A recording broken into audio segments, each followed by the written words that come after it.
Février un peu plus tôt qu'à l'accoutumée en raison de la proximité de la période électorale qui va donner lieu au renouvellement des conseils municipaux et des intercommunalités de Côte d'Or. Ce sont des élections importantes pour chacune des 698 communes de notre département, mais pour toutes les communes françaises. Et vous me permettrez aussi d'évoquer la disparition d'un des maires, de M. Serge Schweitzer, qui était le maire de Spoix, dans le canton d'Issurtille, qui était encore en fonction au moment de son décès, le mercredi 12 février, survenu à l'âge de 64 ans. Il était maire depuis 2014, donc depuis 6 ans, après avoir été adjoint et conseiller municipal pendant pratiquement 13 ans. Et je veux exprimer aujourd'hui en notre nom à tous, en votre nom à tous, notre tristesse et d'adresser nos condoléances à sa famille et à ses amis, ainsi qu'aux conseils départementaux avec lesquels il travaillait. Je pense à Charles Barrière et à Catherine Louis, donc je veux adresser un message de sympathie à sa famille. Mes chers collègues, chacun le constate aujourd'hui, il y a un vrai climat de tension dans la société française, un climat de haine, y compris sur les réseaux sociaux. On voit se multiplier des violences à l'égard des personnes, notamment à l'égard des femmes, mais aussi des violences inacceptables à l'égard de personnes dépositaires de l'autorité publique, des actes de vandalisme dont les auteurs sont de plus en plus jeunes, et c'est préoccupant. Les dernières statistiques montrent d'ailleurs une évolution des actes de délinquance, à Dijon comme ailleurs. Le pouvoir régalien, chacun le sait, est aux mains de l'État. C'est le cœur de ses prérogatives. Mais face à de telles tensions dans la société, le besoin de cohésion sociale, le besoin de dialogue, le besoin d'écoute, le besoin de proximité aussi, n'a jamais été aussi prégnant. Et il revient au corps intermédiaire de jouer pleinement leur rôle et de voir leur rôle pleinement reconnu. Nous avons, nous, départements de France, un rôle important à jouer pour garantir d'abord le lien social, nous qui sommes la collectivité chef de file des solidarités territoriales et humaines. Mais je le redis aussi, chaque niveau de collectivité doit assumer pleinement ses responsabilités pour retrouver le chemin de la confiance. Et je trouve, je vous le dis très simplement, incompréhensible qu'aujourd'hui encore, après qu'ait été réglé le problème des transferts de compétences, il y a des attaques permanentes de la part du président de la métropole, je dis bien permanentes, concernant des compétences départementales qui lui sont aujourd'hui transférées. Et je vais évoquer la prévention spécialisée. Encore récemment, dans plusieurs réunions publiques, le président de la métropole ne cesse de dire que nous avons supprimé la prévention spécialisée. C'est son droit de le dire. Mais depuis le 1er janvier, c'est lui qui, en droit, exerce la prévention spécialisée, exerce cette compétence. Et je veux rappeler que nous y avons transféré des moyens, que nous avons transféré la somme de 443 842,45 € pour être très précis, qui sera versée chaque année pour permettre à la métropole d'assumer sa compétence en matière de prévention spécialisée. Je dis c'est d'autant que plus incompréhensible que les transferts de compétences ont été actés, que nous avons tout fait pour que les choses se passent bien, et nous avons donné un délai d'ailleurs de plusieurs mois pour permettre à la métropole d'exercer les compétences qu'elle a revendiquées et qu'elle est la seule en France à avoir revendiquées à ce niveau. Bon, si la métropole veut faire plus pour la prévention spécialisée, c'est sa compétence, qu'elle inscrive les sommes qui lui sont nécessaires au-delà des 440 000 € que je viens d'indiquer. Mais là où je trouve que vraiment ça dépasse les bornes, et je voulais le dire publiquement parce que je suis particulièrement choqué, c'est que même dans une fiche de poste, écoutez-moi bien, dans une fiche de poste, c'est-à-dire dans un recrutement d'un fonctionnaire territorial, publié pour un poste de directeur préfigurateur des services sociaux métropolitains, il est fait état du fait que nous constaterions, dans une fiche de poste, une érosion constante des moyens mobilisés dans le cadre des politiques départementales, dans une fiche de poste de recrutement d'un fonctionnaire territorial. Je trouve ça honteux, et je voulais le dire publiquement et le dénoncer, parce qu'il y a des limites. En tout cas, on ne peut pas continuer comme ça. On ne peut pas, dans un état de droit, revendiquer des compétences et passer son temps à critiquer ceux qui les ont exercées, plutôt que de dire ce qu'ils vont en faire de ces dites compétences. Et c'est là-dessus, finalement, que chacun doit avoir la transparence. Et c'est la raison pour laquelle, je le redis, à chaque session, je ferai le point des conditions de ce transfert. Car on ne peut pas rester dans cette posture où on critiquerait l'exercice passé d'une compétence qu'on a revendiquée au lieu de préciser les conditions dans lesquelles on va l'exercer. Ça s'appelle la démocratie. Et la démocratie, c'est certes de la critique, mais c'est de dire ce qu'on va faire. Voilà ce que je voulais dire simplement, avec beaucoup de fermeté, parce que je trouve ça scandaleux. C'est un cas d'ailleurs, encore une fois, unique en France. Alors je ne sais pas s'il y a une singularité dijonnaise, en tout cas, c'est un cas unique. Bon, moi je m'y suis engagé, je l'ai dit, je veux que les choses se passent bien. Nous avons jusqu'au 31 mai, 1er juin, pour prévoir les conditions de ce transfert. On sera des facilitateurs. Je suis un républicain. J'exerce mes responsabilités, mais je demande aussi à ceux qui doivent les exercer de les exercer en arrêtant les critiques systématiques. Donc nous sommes parvenus à cet accord. Il est accepté, il est plus ou moins accepté. En tout cas, pour nous, il sera respecté.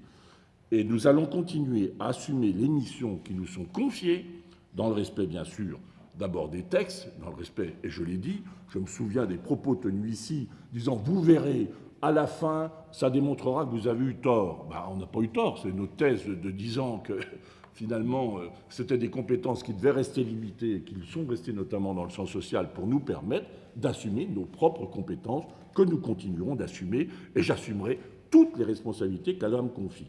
Et puis je les assumerai aussi dans le respect des engagements que nous avons pris. Et des engagements que nous avons pris et que nous tiendrons et que nous continuerons de tenir, d'équilibre territorial, d'engagement social, dans le respect du droit, là aussi, et en même temps des droits et des devoirs. Eh bien, c'est ça notre philosophie, c'est ça notre ligne de route. Nous voulons un équilibre dans le territoire, nous voulons que les gens qui sont dans le besoin, les personnes qui sont dans le besoin soient accompagnées, mais nous voulons aussi que ce soit assorti de droits et de devoirs. Voilà notre ligne de route. En tout cas, parlant des routes, vous le savez, cette année encore, nous allons faire d'importants investissements sur le réseau routier départemental. Notre objectif premier, là aussi, je le redis, c'est d'assurer la sécurité sur toutes nos infrastructures. Et je vous demande chaque fois de me faire remonter les difficultés auxquelles vous pourriez faire face dans chacun des cantons dont vous êtes les élus. Récemment, le gouvernement, vous le savez, a décidé de permettre aux présidents de département de déroger localement à la limitation à 80 km/h et de repasser à 90 km/h sur certaines routes secondaires à deux sens, sans séparateur central.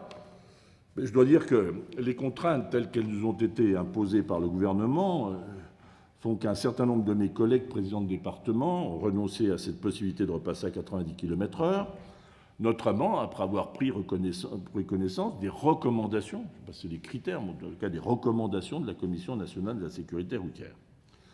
Ces recommandations prévoient que des tronçons routiers dont la vitesse pourrait être relevée à 90 km/h, écoutez bien, devraient mesurer au moins 10 km, sans aucune intersection, 10 km sans intersection, et 10 km sans riverain. Je ne sais pas si vous voyez. Et de surcroît, est interdit aux engins agricoles. Bon, je vous laisse imaginer un peu ceux qui pourraient repasser à 90 dans de telles conditions, 0 km. Ce sont des critères que je trouve invraisemblables, en tout cas au regard de la sécurité routière. Alors évidemment, en Côte d'Or, et c'est la règle que nous sommes toujours fixés, nous respectons scrupuleusement la loi et le droit, et nous respecterons la loi, mais en même temps, nous respecterons les engagements que nous avons pris à l'égard de ceux qui nous ont confié les responsabilités, et de toute la Côte d'Or. J'ai proposé donc, dans cet esprit, à la commission départementale de la sécurité routière, la CDSR, qui va se réunir le 27 février, de repasser à 90 km/h tous les axes structurants du département qui le permettent en termes de sécurité, ce qui représente 1100 km, un peu plus de 1100 km. Nos services ont beaucoup travaillé, je tiens vraiment à les remercier, monsieur le directeur général des services, cher Hubert Poulot, président de la commission. Il y a une étude d'évaluation des accidents de la route qui a été faite sur tous les itinéraires, et en particulier ceux sur lesquels nous envisageons, et nous allons repasser à 90 km/h. Donc l'évaluation a été faite au cours des 10 dernières années, à la fois sur des accidents mortels, mais à la fois sur toute l'accidentologie, avec des accidents graves qui ont pu se produire. Donc on va attendre les travaux de cette commission départementale de la sécurité routière, là encore qui émet un avis, hein, c'est le droit. Et puis ensuite, je prendrai mes responsabilités pour le retour à 90 km/h sur plus de 1100 km de route départementale, je l'ai dit. C'est une étape, en fonction de l'accidentologie, d'autres tronçons pourront repasser à 90 km/h, mais on en rediscutera avec les élus locaux, avec les associations en charge de la sécurité routière. Mais afin d'avoir des chiffres incontestables de l'accidentologie sur les routes départementales, et sur les seules routes départementales concernées par le 90 km/h, je dis bien hors agglomération, parce qu'évidemment, en agglomération, on est à 50 ou à 30, ce n'est pas un débat 80-90 km/h. Donc les accidents en agglomération ne doivent pas être pris en compte dans l'analyse que nous faisons sur les 80-90 km/h sur les routes départementales. Et donc nous allons installer en Côte d'Or un observatoire de la sécurité routière. Il y aura une commission ad hoc qui ne sera pas de même nature que la commission départementale de sécurité routière qui est présidée par le préfet. Donc là, on aura une commission qui sera notamment, et qui aura pour mission notamment de nous faire des propositions sur la sécurité routière, qui reste, je l'aurais dit, un des objectifs majeurs. Je rappelais simplement qu'en Côte d'Or, il y a eu 27 accidents mortels sur les routes et 19 sur les routes départementales. 27 sur les routes, 19 sur les routes départementales. Je constate aussi qu'aucun accident n'a eu cours avec des tracteurs, entre des véhicules et des tracteurs ou des engins agricoles. Évidemment, 19 accidents mortels sur nos routes, c'est 19 accidents de trop, et nous continuerons de tout faire pour assurer la sécurité en même temps que de garantir de bonnes conditions de mobilité. Avec la création de cet observatoire, nous aurons l'occasion de mesurer l'impact réel du retour à 90 km/h sur les grands axes du département. Deuxième grand sujet de cette session, c'est le projet alimentaire territorial du département que nous avons engagé avec plusieurs intercommunalités volontaires. Elles sont nombreuses. Notre objectif, il est simple, c'est d'encourager la consommation de produits locaux dans la restauration collective et de respecter ainsi la loi, là aussi, mais aussi d'encourager la consommation pour les ménages. Et notre démarche, elle est double. C'est de travailler bien sûr sur la problématique de la logistique, parce qu'on voit bien que l'offre de produits alimentaires, diversification, est dispersée sur le territoire. Elle ne permet pas toujours de répondre individuellement à la commande publique. Et donc il faut qu'on organise cet aspect de la logistique, et on y est engagé fortement. Agrilocal fonctionne bien, mais il nous faut aller au-delà dans ce domaine de logistique. Parallèlement, nous voulons aussi que soient mieux identifiés les produits locaux, pour que le consommateur qui veut consommer Côte d'Or puisse le faire en toute transparence. C'est dans cet esprit qu'on a la chance d'avoir un nom magnifique, Côte d'Or, qui est une marque à lui seul, et nous avons lancé précisément la marque Savoir-faire 100% Côte d'Or, le département. Pourquoi savoir-faire? C'est pour permettre aussi que dans les fabrications de produits qui introduiraient des matériels ou des matériaux ou du sel ou je ne sais quoi qu'on ne produit pas dans le département, qu'on ne soit pas en difficulté sur ce mot 100% Côte d'Or. Donc c'est la raison pour laquelle nous avons déposé la marque Savoir-faire 100% Côte d'Or, le département. Nous allons travailler à son déploiement avec la Chambre d'agriculture, qui s'est engagée à nos côtés, la Chambre des métiers de l'artisanat, qui nous a dit vouloir aussi apporter son concours, la Chambre de commerce et d'industrie, et puis on s'appuyant naturellement sur le cahier des charges de l'association Pro-France, qui porte le label Origine France Garantie. On veut que ce soit simple, c'est-à-dire que les produits qui seront labellisés Côte d'Or soient fabriqués en Côte d'Or avec des produits issus de l'agriculture et de la diversification côte d'orienne. Cette marque donc a été déposée, elle s'inscrit dans le prolongement de ce que j'ai salué et qui était un beau combat mené par la viticulture, qui était celui de l'appellation Bourgogne-Côte d'Or, dont je veux vraiment féliciter à nouveau tous ceux qui l'ont porté, mes chers amis, cher Denis Thomas, Georges Jean-Pierre Rebourgeon, enfin, Anne Parent, tous ceux qui ont travaillé sur ce sujet et qui l'ont accompagné. Donc je suis très heureux que cette Bourgogne-Côte d'Or, cette appellation, soit reconnue. On aura d'ailleurs bientôt la première production de la vigne du département en Bourgogne-Côte d'Or. Et donc, à cet égard, je veux redire mon soutien à nos viticulteurs. D'abord, féliciter ceux qui ont été médaillés au Salon de l'Agriculture qui a ouvert ses portes samedi avec le Président de la République. Donc, c'est féliciter tous nos vignerons qui ont été viticulteurs, qui ont été distingués. Je voulais aussi dire que nous les soutenons dans le combat qui est le leur sur les appellations. Le Beaujolais, oui, je le dis très simplement au nom du département, le Beaujolais, c'est pas le Bourgogne. Et l'inverse est vrai aussi. Le Bourgogne, c'est pas le Beaujolais. Et donc, nous ferons tout pour aider les viticulteurs dans ce combat qui est le leur et pour préserver le périmètre des appellations Bourgogne. Ça concerne aussi naturellement le Châtillonnais, cher Hubert Brigand et cher Valérie Bouchard. Donc, nous avons travaillé aussi avec l'Union départementale des artisans boulangers, des boulangers pâtissiers de Côte d'Or, pour un pain savoir-faire 100% Côte d'Or, qui sera donc lancé et mis sur le marché au printemps. Je veux remercier François-Xavier Dugour qui a travaillé beaucoup avec Jean-Philippe Girard, avec l'Union des artisans boulangers pour le lancement de cette baguette et de ce pain 100% Côte d'Or. Savoir-faire 100% Côte d'Or. Et puis au Salon de l'Agriculture, nous allons lancer demain, avec la fromagerie de l'Ain, le premier fromage du nom de Côte d'Or, qui sera commercialisé donc très rapidement. Ce sera un lancement que nous opérerons demain au Salon de l'Agriculture. Je souhaite que demain et après-demain, nous ayons des marchés locaux, savoir-faire 100% Côte d'Or. Dans le domaine de la viande bovine, nous allons aider à fédérer les producteurs avec le concours de la Chambre d'agriculture, avec le vice-président Marc Fro. Donc nous allons étudier localement toutes les initiatives qui pourront être soutenues et engagées pour labelliser Côte d'Or les producteurs et les productions de viande, bovine, volaille, porcine, etc., ovine. Donc je ne vais pas les citer toutes. Et puis dans notre esprit, bien évidemment, il ne s'agit pas de discriminer les autres produits, mais au contraire d'identifier par cette marque Côte d'Or les productions locales et les valoriser au mieux auprès des consommateurs. Je vais rencontrer d'ailleurs très prochainement les associations de consommateurs qui vont pouvoir s'associer à notre démarche et qui souhaiteront, certains d'entre eux nous en ont fait part, s'associer à cette démarche pour valoriser au mieux. Et quand je dis cela, c'est que je voudrais aussi, au nom du département, dénoncer haut et fort une forme insidieuse d'agribashing permanent auquel on assiste, où on pointe du doigt en permanence nos agriculteurs, en oubliant tous les efforts, et nos éleveurs, en oubliant tous les efforts qui ont été faits depuis des années pour avoir une organisation économique qui soit plus respectueuse de l'environnement, qui respecte mieux aussi les conditions de bien-être animal. Et donc je veux vraiment dénoncer cet agribashing permanent.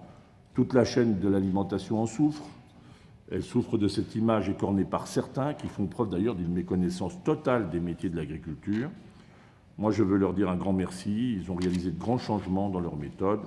Et je comprends aussi les jeunes agriculteurs qui récemment, cher Marc Fro, ont fait preuve de leur mécontentement face à des décisions qui visent à imposer un repas végétarien dans les collectivités.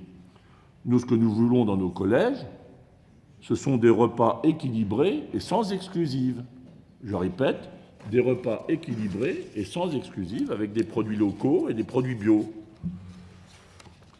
Bien sûr qu'on appliquera la loi en Côte d'Or, mais là aussi, je le redis, dans les cantines des collèges, j'ai demandé, et je l'assume, à ce qu'il y ait une alternative avec de la viande pour ceux qui le souhaitent lorsqu'il y aura ces repas dits végétariens.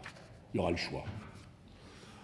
Comme chaque année, on aura sans doute un débat sur la restauration scolaire, et notamment sur le thème de la tarification.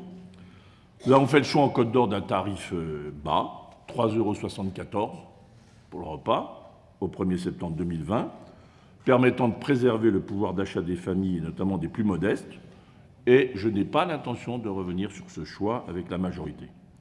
Car je le redis, on ne peut pas vouloir faire jouer à la restauration scolaire le rôle de l'impôt. Et je me refuse, pour ce qui me concerne, à avoir des prix de repas jusqu'à près de 9 €, comme c'est le cas à Dijon, en fonction du lieu d'habitation et des ressources des familles. Voilà, je m'y refuse. Donc, dans le domaine de la restauration scolaire, je veux aussi saluer le travail qui a été fait pour nos équipes, par nos agents, travail de qualité, la lutte aussi contre le gaspillage alimentaire. Je salue aussi le nouveau conseil départemental jeune qui est installé avec Catherine Louis, qui en assure l'animation. Et je veux saluer aussi pour l'éducation bien mangée, pour le recours aux producteurs locaux. Donc je veux leur dire un grand merci à tous nos agents, parce que le repas, c'est un moment extrêmement important aussi dans l'éducation au goût, dans le respect aussi à l'alimentation, dans le respect pour éviter de gaspiller. puis en plus, je n'oublie pas que pour beaucoup de familles, le repas de la cantine, c'est le seul repas équilibré qu'ils vont prendre, et donc j'attache une importance toute particulière. Je souhaitais également que vous soit présenté un rapport d'étape sur le développement de l'agence technique départementale Ingénierie Côte d'Or, qui est présidé par Dominique Girard. C'est une demande très forte de la plupart des élus locaux qui n'ont pas les moyens techniques pour suivre les petits travaux. Aujourd'hui, je voulais vous annoncer officiellement que nous avons près de 300 adhérents, 15 communautés de communes, 6 syndicats des eaux, et donc au total, ça représente plus de 500 communes qui ont donc adhéré à Ingénierie Côte d'Or. Les tarifs des prestations sont adaptés. On a discuté avec les élus locaux, cher Ludovic Rochette, président de l'association des maires. Le montant d'adhésion est raisonnable. L'agence est en complément.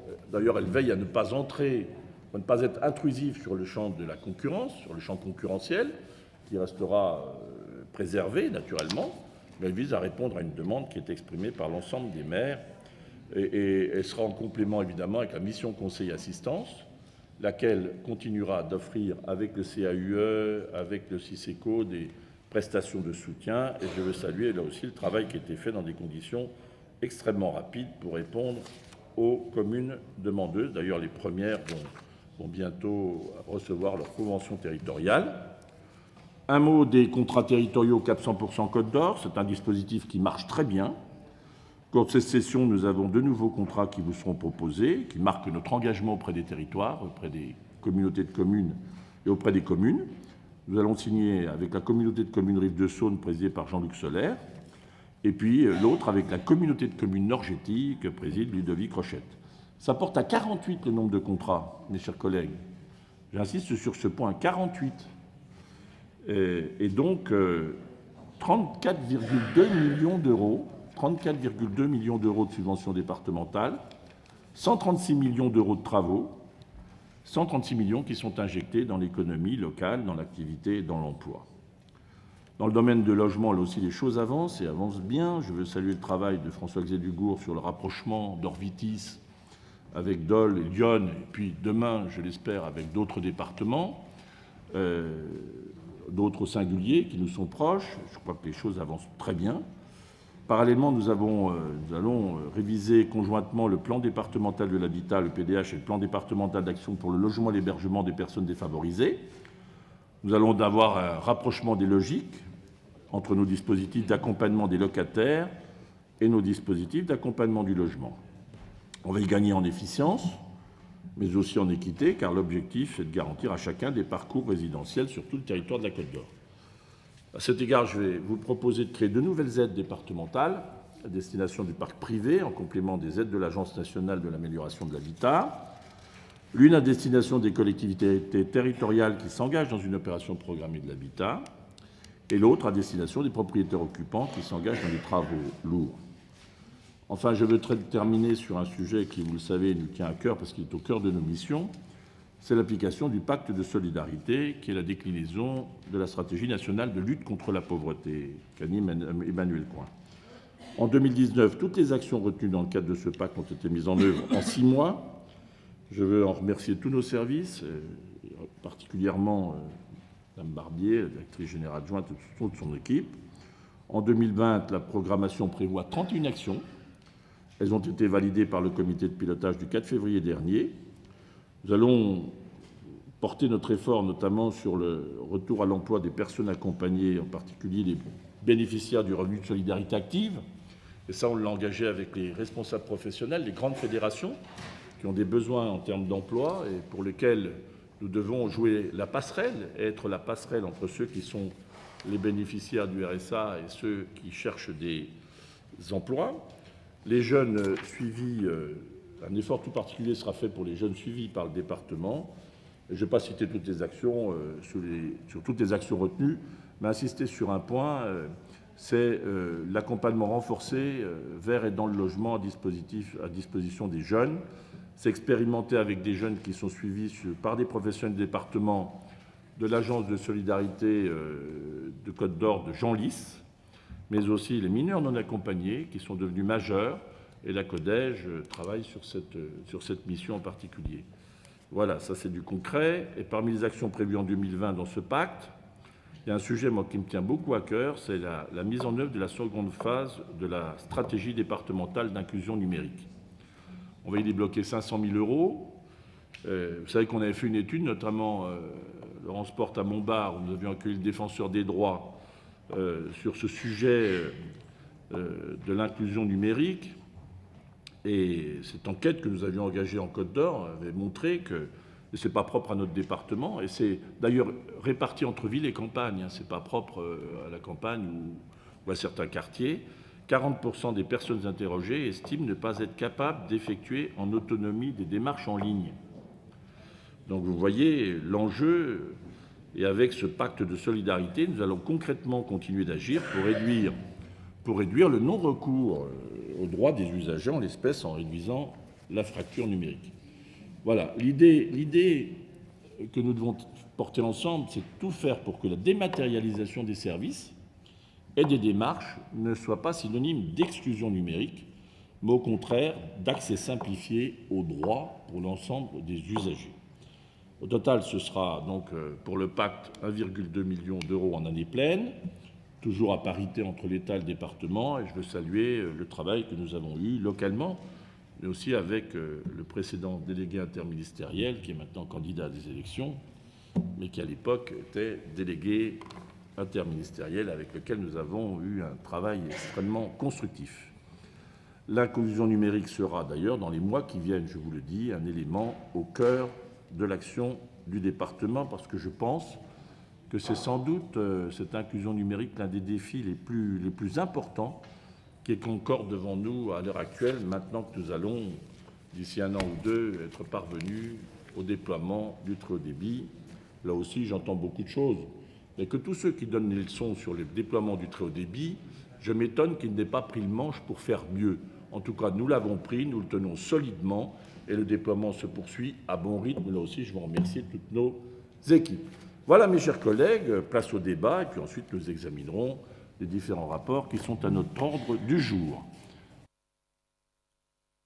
Madame Popard, je vous en prie.